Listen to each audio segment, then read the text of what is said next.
welcome to my first video. Make sure you like, comment, subscribe and hit the bell. So today I'm going to be talking a bit about myself and a bit about how to care for cacti.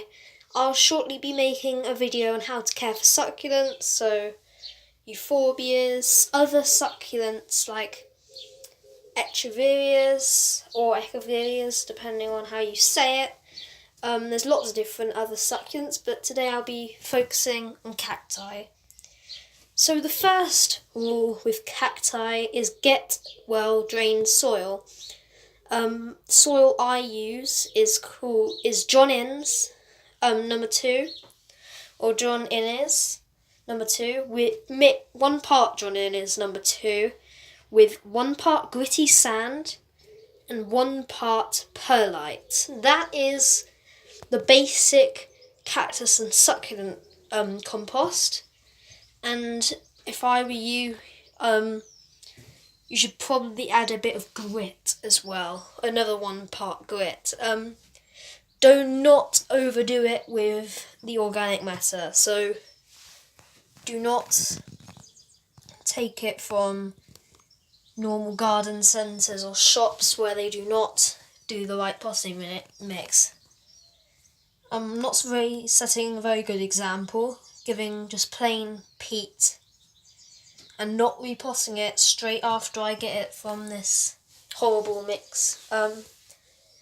I would recommend you take them out off this horrible mix as soon as you buy the plant if you're buying it from a place where they only use peat. So that's rule number 1, a well-drained compost. So rule number 2, a good pot. So you're going to want either a plastic pot with drainage, a clay pot with drainage, and a glazed clay pot with drainage, which are all good options. You do not want one without drainage. Very, very bad idea. The best option is a clay pot with drainage. So you want your pot to be not too much wider than the plant housing, unless they have a very, very long taproot like this guy. The longest Lophophora taproot I have seen in my life is this little guy here. This little guy here is Lophophora williamsii Novo Yucatan, if I'm pronouncing that right. And for some reason this is an older plant with a much shorter taproot. So Lophophora or any with a taproot, I would say, are the only exceptions. But if it's got reasonably sized roots or they're not taproots, then just pot them normally. Also, there are some pots available for Lophophoras that are small around the outside, but very deep. They are the best options you can get. I just couldn't find any. So, next topic is fertilising and watering. So, first, when you fertilise your plants, you want to do it about once every 3 weeks. Every 3 waterings, not every 3 weeks. Do not take that advice. Once every 3 waterings is how I do it. Just a tiny bit of cactus fertiliser with all the trace nutrients, or tomato fertiliser also works a real treat.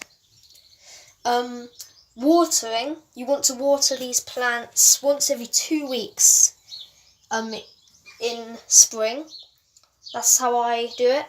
And once every 1 to 1.5 weeks in the hot summer days, because they do dry out really quickly and can get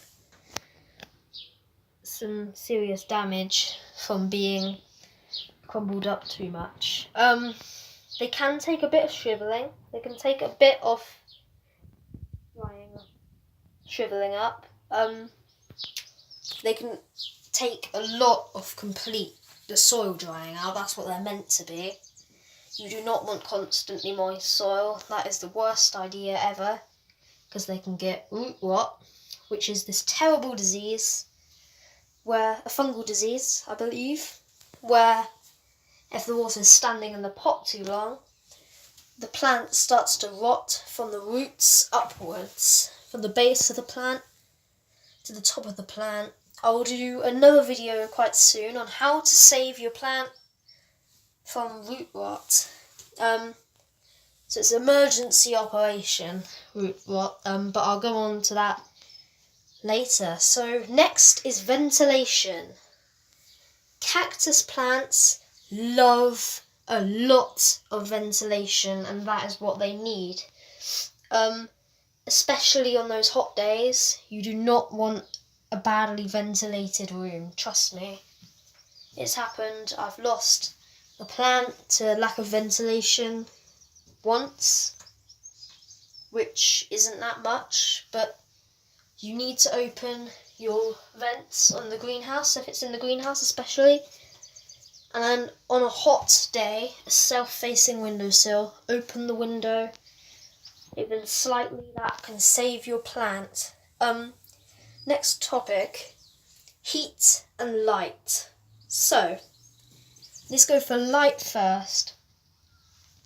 On those hot summer days, you have a lot of light. All cacti love light, whether it's filtered or bright. Lophophores especially, echinocacti, quite a lot like direct, bright sunlight. But a few, like mammillarias for an example, like filtered sunlight. The smaller plants will prefer filtered sunlight. Except for lophophores, they love direct, bright sunlight all day. They love it, as long as it's very well ventilated. Heat. So for most plants, the lowest temperatures they can take is 5 degrees Celsius, and the highest they can take is 45 degrees Celsius. So 5 degrees Celsius, they'll be okay, they'll just get cold. 45 degrees Celsius, they'll be alright, but they'll be really hot. Anything above 45,